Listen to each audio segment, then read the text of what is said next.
നമസ്കാരം. നമ്മുടെ കരളിൻ്റെ ആരോഗ്യം ഇന്ന് ഏറെ ചർച്ച ചെയ്യപ്പെടുന്ന ഒരു വിഷയമാണ്. നമ്മുടെ ശരീരത്തിൽ തന്നെ ഏറ്റവും വലിയൊരു ആന്തരിക അവയവമാണ് കരൾ. അതുകൊണ്ട് തന്നെ നമ്മുടെ ശരീരത്തിൻ്റെ ആകെ എല്ലാ കാര്യങ്ങളും നിയന്ത്രിക്കുന്നതും തന്നെ കരളിൻ്റെ ആരോഗ്യത്തിന് ബന്ധിപ്പിച്ചിരിക്കും.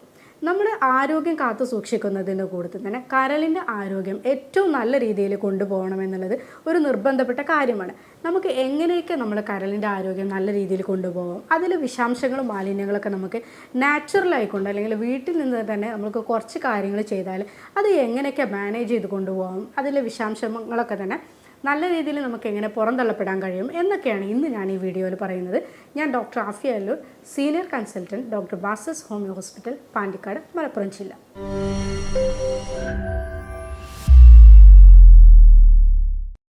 കരളിൻ്റെ ആരോഗ്യത്തിന് എന്തെങ്കിലും സംഭവിച്ചിട്ടുണ്ടെങ്കിൽ, അതിലെന്തെങ്കിലും കേടുപാടുകൾ സംഭവിച്ചിട്ടുണ്ടെങ്കിൽ നമ്മുടെ ശരീരം ഒരുപാട് ലക്ഷണങ്ങൾ നമുക്ക് കാണിച്ചു തരും.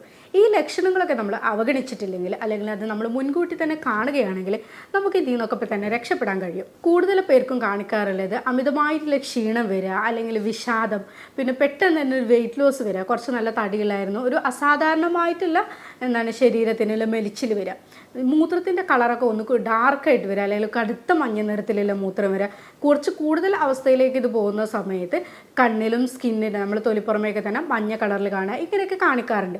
വയറ് വീർത്തി കെട്ടി വരിക, അല്ലെങ്കിൽ സ്തംഭനം, ഗ്യാസിൻ്റെ ബുദ്ധിമുട്ട് വരിക, അവിടെയും ഇവിടെയൊക്കെ നീര് വരിക, ഭയങ്കരമായിട്ടുള്ള ക്ഷീണം വരിക, ഒന്നിനും ഒരു ഉന്മേഷമില്ലായ്മ വരിക, ഇങ്ങനെയൊക്കെ തന്നെ നമ്മൾ കരളിൻ്റെ എന്തെങ്കിലും ബുദ്ധിമുട്ടുകൾ വരുന്ന സമയത്ത് ഈ രീതിയിലൊക്കെ ശരീരം പല ലക്ഷണങ്ങളായിട്ട് കാണിച്ചു തരാറുണ്ട്. നിങ്ങൾക്കറിയാം, കരളിൻ്റെ പ്രധാന പ്രവർത്തനം എന്താണെന്ന് വെച്ചിട്ടുണ്ടെങ്കിൽ നമ്മൾ ഒരുപാട് ഭക്ഷണങ്ങൾ എടുക്കുന്നു, അല്ലെങ്കിൽ പല രീതിയിലുള്ള വെള്ളങ്ങൾ, അല്ലെങ്കിൽ പല ബേക്കറി ഐറ്റംസ്, ഫുഡ്സ്, ഇങ്ങനെ പല രീതിയിലുള്ള വെറൈറ്റി ഓഫ് ഫ്രൂട്ട്സാണ് നമ്മൾ എടുക്കുന്നത്.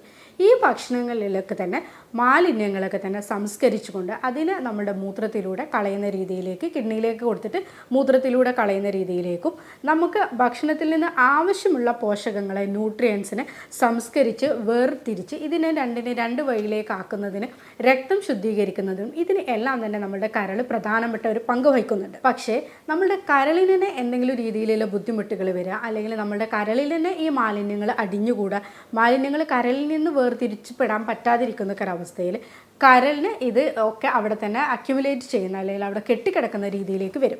ഇങ്ങനെ വരുന്ന സമയത്ത് കരളിന് കേടുപാടുകൾ വരികയും അത് പിന്നീട് fatty liver, cirrhosis, liver cancer, ഇങ്ങനെ ഓരോ ഘട്ടങ്ങളിലുള്ള അസുഖങ്ങളായിട്ട് മാറുകയുമാണ് ചെയ്യുന്നത്. കരളിൻ്റെ ആരോഗ്യം കാത്തു സൂക്ഷിക്കണം എന്ന് പറയുന്ന സമയത്ത് എല്ലാവരും പറയാറുണ്ട് കുറേ ഭക്ഷണങ്ങൾ കഴിക്കരുത്, അല്ലെങ്കിൽ ഇന്ന ഭക്ഷണങ്ങളൊക്കെ ഒഴിവാക്കണം എന്ന്. പ്രത്യേകിച്ച് പറയും നമ്മൾ അമിതമായിട്ട് അരിയാഹാരങ്ങൾ എടുക്കുന്നത് ഒഴിവാക്കുക, പഞ്ചസാരൻ്റെ അമിതമായിട്ടുള്ള ഉപയോഗം ഒഴിവാക്കുക, പുകവലി, മദ്യപാനം ഇതൊക്കെ ഒഴിവാക്കുക, അതുപോലെ ബേക്കറി ഐറ്റംസ് അല്ലെങ്കിൽ പ്രോസസ്ഡ് ഫുഡ് ഇതൊക്കെ ഒരുപാട് എടുക്കുന്നത് ഒഴിവാക്കുക എന്നുള്ളത്.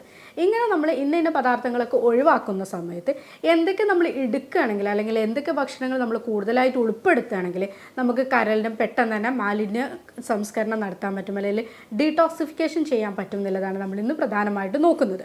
ഇങ്ങനെ ഒരു ടോപ്പിക്ക് നമ്മൾ സംസാരിക്കുമ്പോൾ ഒരിക്കലും നമ്മൾ വെള്ളത്തിന് മറക്കാൻ പാടില്ല. എന്തായാലും നമ്മൾ ഒരു 2-3 ലിറ്ററെങ്കിലും വെള്ളം നമ്മൾ ആവശ്യത്തിന്, ശരീരത്തിന് ആവശ്യമായിട്ടുള്ള രീതിയിൽ വെള്ളം എടുക്കണം. ഇങ്ങനെ എടുക്കുമ്പോൾ തന്നെ നമുക്ക് ഒരുപാട് മാലിന്യ പദാർത്ഥങ്ങൾ, വിഷാംശങ്ങളൊക്കെ തന്നെ നമ്മുടെ കരളിൽ നിന്ന് നിർജ്ജലീകരിക്കാൻ, അല്ലെങ്കിൽ അത് ഒഴിവാക്കിപ്പെടാനും നമുക്കിതിനെ സഹായിക്കും. കരൾ ഡീടോക്സിഫിക്കേഷൻ എന്ന് പറയുന്നതിൽ നമുക്ക് പ്രധാനപ്പെട്ട ഒരു പങ്ക് വഹിക്കുന്ന ഒരു ഘടകമാണ് വെളുത്തുള്ളി എന്നുള്ളത്. വെളുത്തുള്ളിയിലുള്ള അലിസിൻ എന്ന് പറഞ്ഞൊരു ആൻറ്റി ഓക്സിഡൻ്റ് ഉണ്ട്. ഈ ആൻറ്റി ഓക്സിഡൻറ്റിന് നമ്മുടെ കരളിൻ്റെ പ്രവർത്തനത്തിന് നല്ല രീതിയിൽ ഹെൽപ്പ് ചെയ്യാൻ സഹായിക്കുന്നുണ്ട്. ഇതിൽ നമ്മൾ കരളിന് വരുന്ന നീർക്കെട്ടുകൾ, കാര്യങ്ങളൊക്കെ ഒഴിവാക്കാൻ പറ്റും. ആൻറ്റി ഇൻഫ്ലമേറ്ററി പ്രോപ്പർട്ടിയും കൂടി ഇതിനുള്ളത് കൊണ്ട് തന്നെ ഇത് കരളിൻ്റെ ഒരു പ്രവർത്തനത്തിന് വളരെയധികം ഹെൽപ്പ് ചെയ്യുന്നൊരു ഘടകമാണ്.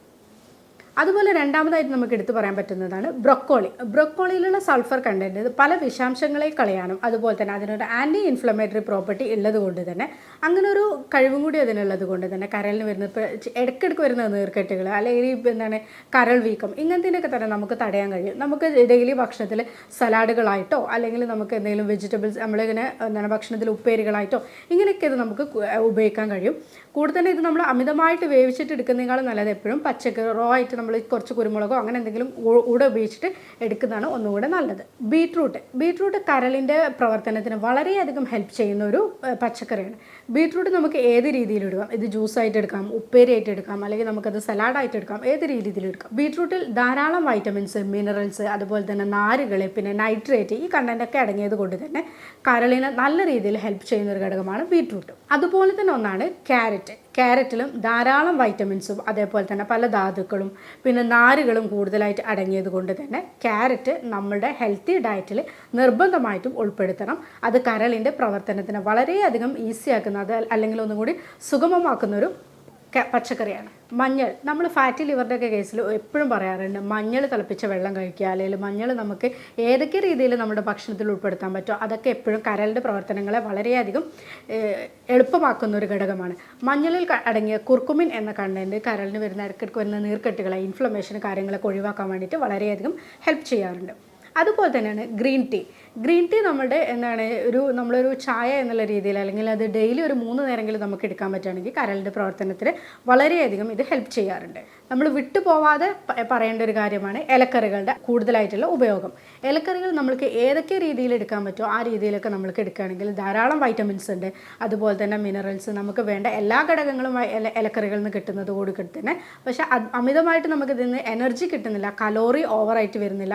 അതുകൊണ്ട് തന്നെ ഇലക്കറികൾ നമ്മുടെ ഭക്ഷണത്തിൽ കൂടുതലായിട്ട് ഉൾപ്പെടുത്തുകയാണെന്നുണ്ടെങ്കിൽ കരളിൻ്റെ പ്രവർത്തനങ്ങൾക്ക് ഈ വിഷാംശങ്ങളെയൊക്കെ തന്നെ നമ്മുടെ ഈ കരളിൽ നിന്ന് വരുന്ന ഒരുപാട് വിഷാംശങ്ങൾ തന്നെ ഈ ഇലക്കറികൾക്ക് എടുക്കാനുള്ള കഴിവുണ്ട്. പിന്നെ അത് നമുക്ക് സ്റ്റൂളിലൂടെ പോകുന്നത് കൊണ്ട് നമുക്കതിൽ വേറെ പ്രശ്നങ്ങളൊന്നും ഇല്ലാണ്ട് കരൾ പ്രത്യേകിച്ച് ക്ലീനാക്കി കൊണ്ടുവരാൻ കഴിയും. ക്രൂസിഫറസ് വെജിറ്റബിൾസ് എന്ന് പറഞ്ഞാൽ എല്ലാ വെജിറ്റബിൾസും, അതായത് നമ്മൾ ബ്രൊക്കോളി, ക്യാബേജ്, കോളിഫ്ലവർ, ഈ കാര്യങ്ങൾക്കെല്ലാം തന്നെ കുറച്ച് അതിൽ അടങ്ങിയിട്ടുള്ള എൻസൈംസുകൾക്കൊക്കെ തന്നെ ഈ വിഷാംശങ്ങളെയൊക്കെ വലിച്ചെടുത്തുകൊണ്ട് കളയാനുള്ള ഒരു കഴിവുണ്ട്. ഇത് ഗ്ലൂട്ടാതയോണിൻ്റെ തന്നെ നല്ലൊരു കലവറയും കൂടിയാണ്. അതുകൊണ്ട് നമ്മുടെ ശരീരത്തിലുള്ള എല്ലാ വിഷാംശങ്ങളെയൊക്കെ വലിച്ചെടുത്തുകൊണ്ട് കളയാനും നമ്മുടെ ഹെൽത്തി ആയിട്ടുള്ളൊരു ലൈഫ് സ്റ്റൈൽ നമുക്ക് മോഡിഫൈ ചെയ്യാനും കൂടി ഹെൽപ്പ് ചെയ്യുന്നതാണ് നമ്മൾ ക്രൂസിഫറസ് വെജിറ്റബിൾസിലുള്ള ആ ഗ്രൂപ്പിലുള്ള എല്ലാത്തരം വെജിറ്റബിൾസും. പിന്നെ വൈറ്റമിൻ സി കൂടുതലായിട്ട് അടങ്ങിയിട്ടുള്ള നാരങ്ങ, ഓറഞ്ച്, മുസമ്പി, ഇതൊക്കെ തന്നെ കരളിൻ്റെ പ്രവർത്തനങ്ങൾ നല്ല രീതിയിൽ ഹെൽപ്പ് ചെയ്യുന്നുണ്ട്. നമുക്ക് ചെറുനാരങ്ങൻ്റെ ഒക്കെ ജ്യൂസ് കുറച്ച് ചെറിയ രീതിയിൽ ഉപ്പിട്ടിട്ടോ അല്ലെങ്കിൽ ഓറഞ്ച്, മുസമ്പിയൊക്കെ തന്നെ പഞ്ചസാരയുടെ ഉപയോഗം കുറച്ചുകൊണ്ട് ഇത് കൂടുതലായിട്ട് എടുക്കുകയാണെങ്കിൽ വളരെ നല്ലതാണ്. ഇഞ്ചിയിൽ അടങ്ങിയിട്ടുള്ള ജിഞ്ചറോൾ എന്ന് പറഞ്ഞൊരു കണ്ടൻറ്റ് ഒരു ആൻറ്റി ഇൻഫ്ലമേറ്ററി പ്രോപ്പർട്ടി ഉണ്ട്. അതിലെന്താ പറയുന്നത് വെച്ചാൽ നമ്മൾ കരളിന് വരുന്ന ഇൻഫ്ലമേഷന്, നീർക്കെട്ടുകളൊക്കെ കുറക്കാൻ പറ്റും. അപ്പോൾ അത് നമ്മളെ ലിവറിനെ സപ്പോർട്ട് ചെയ്തുകൊണ്ട് നിൽക്കും. അതേപോലെ തന്നെ ഉലുവയിലുള്ള ഒരു പോളിഫിനോൾ എന്ന് പറഞ്ഞൊരു കോമ്പൗണ്ട്, അതും ഇതേപോലെ തന്നെ ലിവറിൻ്റെ കരളിനൊരു സപ്പോർട്ടീവ് ഏജൻ്റായിട്ട് നിൽക്കുന്നൊരു ഇതാണ്. അപ്പോൾ ഇതൊക്കെ നമ്മുടെ കരളിൻ്റെ പ്രവർത്തനങ്ങളെ നന്നാക്കും. പിന്നെ നമ്മളിതിൽ മഞ്ഞൾ, അതേപോലെ തന്നെ ഒരു ചെറിയ രീതിയിൽ നമുക്കതിൽ കുരുമുളക് പൊടി കൂടി ആഡ് ചെയ്യാം. ഇത്രയും ആഡ് ചെയ്യുമ്പോൾ നമ്മൾ ഡൈജഷനെ തന്നെ ക്ലിയർ ചെയ്യുന്നതാണ് ഈ മഞ്ഞൾ, കുരുമുളക്, ചെറുനാരങ്ങ നീര്, ഇതെല്ലാം കൂടി നമ്മൾ ഒറ്റ മിക്സായിട്ട് എടുക്കുന്ന സമയത്ത് നമുക്ക് എല്ലാ രീതിയിലുള്ള ഘടകങ്ങളും കൂടി കിട്ടുന്നുണ്ട്. കരളിൻ്റെ പ്രവർത്തനങ്ങളെ നല്ല രീതിയിൽ നമുക്ക് ഇമ്പ്രൂവ് ചെയ്യാൻ വേണ്ടിയിട്ട് ഹെൽപ്പ് ചെയ്യും. നമ്മൾ ഫസ്റ്റ് തന്നെ പറഞ്ഞു കരൾ നമ്മളുടെ ഏറ്റവും വലിയൊരു ആന്തരിക അവയവമാണെന്നുള്ളത്. അതുകൊണ്ട് തന്നെ നമ്മൾ ഒരുപാട് രീതിയിൽ ഈ കരളിൻ്റെ പ്രവർത്തനങ്ങൾ നമ്മളെ ബാധിക്കുന്നുണ്ട്. നമ്മൾ തലമുടി മുതൽ കാലിൻ്റെ അറ്റം വരെയുള്ള ഓരോ ഭാഗങ്ങളും നമ്മളിതിനെ ബാധിച്ചുകൊണ്ടേയിരിക്കും. ഇതിലെന്തെങ്കിലും പ്രശ്നങ്ങൾ വന്നിട്ടുണ്ടെങ്കിൽ ഈ ഭാഗങ്ങൾക്കൊക്കെ നമുക്ക് എഫക്റ്റ് ചെയ്യും. പ്രത്യേകിച്ച് നമ്മുടെ ശരീരത്തിൽ ഫാറ്റ് സോലുബിൾ വൈറ്റമിൻ ആയിട്ട് കൊണ്ടുള്ള vitamin A, D, E, K, ഈ വൈറ്റമിൻസിൻ്റെ ഒക്കെ തന്നെ അബ്സോർപ്ഷന് വേണ്ടിയിട്ട് നമുക്ക് ബൈൽ വേണം അല്ലെങ്കിൽ ഫാറ്റ് വേണം. ഇതൊക്കെ തന്നെ മെയിനായിട്ട് സ്റ്റോർ ചെയ്യുന്നത് നമ്മുടെ ലിവറിലാണ്. അപ്പോൾ ലിവറിന് എന്തെങ്കിലും ഫംഗ്ഷന് പ്രശ്നങ്ങൾ ഉണ്ടെന്നുണ്ടെങ്കിൽ ഈ വൈറ്റമിൻ്റെ ഒക്കെ സ്റ്റോറിനെ ബാധിക്കും. അതേപോലെ തന്നെ ഈ വൈറ്റമിൻ്റെ ഒക്കെ പ്രവർത്തനത്തിനെ ബാധിക്കും. അപ്പോൾ നമുക്കറിയാം സ്കിന്നിൻ്റെ പ്രവർത്തനത്തിന് നിർബന്ധമായിട്ടുള്ളൊരു വൈറ്റമിനാണ് വൈറ്റമിൻ എ. അതുപോലെ തന്നെ നമ്മുടെ ശരീരത്തിലെ മുടി മുതൽ ഓരോ സ്കിന്നിന് ഓരോ ഭാഗങ്ങൾ, എല്ലുകളുടെ, പല്ലുകൾക്ക് എല്ലാ ഫംഗ്ഷനും വേണ്ടിയിട്ടുള്ളതാണ് വൈറ്റമിൻ ഡി. ഇതിൻ്റെ രണ്ടും മെയിനായിട്ട് സ്റ്റോർ ചെയ്യുന്നത് നമ്മുടെ കരളിലാണ്. അപ്പോൾ ഈ കരളിൻ്റെ പ്രവർത്തനത്തിന് എന്തെങ്കിലും പ്രശ്നങ്ങൾ പറ്റിയിട്ടുണ്ടെങ്കിൽ ഈ വൈറ്റമിൻസൊക്കെ സ്റ്റോറേജിനെ ബാധിക്കുകയും ഇതൊക്കെ നമ്മുടെ ശരീരത്തിന് ആവശ്യത്തിൽ നമ്മൾ ചിലപ്പോൾ ഭക്ഷണത്തിലൂടെ ഒക്കെ നമ്മൾ എടുക്കുന്നുണ്ടാവും, പക്ഷേ അബ്സോർപ്ഷൻ എന്നുള്ള പരിപാടി നടക്കാത്തത് കൊണ്ട് തന്നെ ശരീരത്തിലേക്ക് ഇത് എത്താതിരിക്കുകയും ഇത് നമ്മളുടെ പ്രവർത്തനത്തിലേക്ക് ഇതൊന്നും കിട്ടാതിരിക്കുകയും ചെയ്യും. അപ്പോൾ നമ്മൾ ചിലപ്പോൾ ഒരുപാട് ഇലക്കറികളൊക്കെ നിങ്ങൾ എടുക്കുന്നുണ്ടാവും, അല്ലെങ്കിൽ പച്ചക്കറികളോ കാര്യങ്ങളൊക്കെ നിങ്ങൾ എടുക്കുന്നുണ്ടാവും, പക്ഷേ കരളിൻ്റെ പ്രവർത്തനം നല്ലതല്ലെങ്കിൽ അത് സുഗമമായിട്ട് പ്രവർത്തിക്കുന്നില്ല എന്നുണ്ടെങ്കിൽ ഈ രീതിയിൽ ഇപ്പോൾ നമ്മൾ പറഞ്ഞ ഭക്ഷണങ്ങളൊക്കെ എടുക്കുന്നുണ്ടെങ്കിൽ കൂടെ നമ്മുടെ ഇതൊന്നും നമുക്ക് ശരീരത്തിൽ അബ്സോർപ്ഷൻ നടക്കാതിരിക്കുകയും വരും. അപ്പോൾ നമ്മൾ എടുക്കുന്നുണ്ട് പക്ഷെ നമ്മുടെ ശരീരത്തിൽ ഇതൊന്നും കിട്ടുന്നില്ല എന്നുള്ള രീതിയിൽ വരും. അപ്പോൾ കരളിൻ്റെ പ്രവർത്തനം നന്നാക്കുക എന്നുള്ളതാണ് ഫസ്റ്റ് ചെയ്യേണ്ടത്. നമ്മളിപ്പോൾ പറഞ്ഞ ഈ ഡീടോക്സിഫൈഡ് ഡ്രിങ്ക്സ് കാര്യങ്ങളൊക്കെ എടുക്കുക, നമ്മൾ പറഞ്ഞ ഈ വെളുത്തുള്ളി ഇങ്ങനത്തെ കാര്യങ്ങളൊക്കെ കൂടുതലായിട്ട് ഭക്ഷണത്തിൽ ഉൾപ്പെടുത്തുകയാണെങ്കിൽ കരളിൻ്റെ പ്രവർത്തനം നന്നാക്കും. അപ്പോൾ നമ്മൾക്ക് ഈ വൈറ്റമിൻസ് കാര്യങ്ങളൊക്കെ നമ്മുടെ ശരീരത്തിൽ അബ്സോർപ്ഷൻ നടക്കും. അപ്പോൾ ഈ മുന്നേ നമ്മൾ പറഞ്ഞ ഒരുപാട് അസുഖങ്ങളിൽ നിന്നൊക്കെ നമുക്ക് രക്ഷപ്പെടാനും കഴിയും.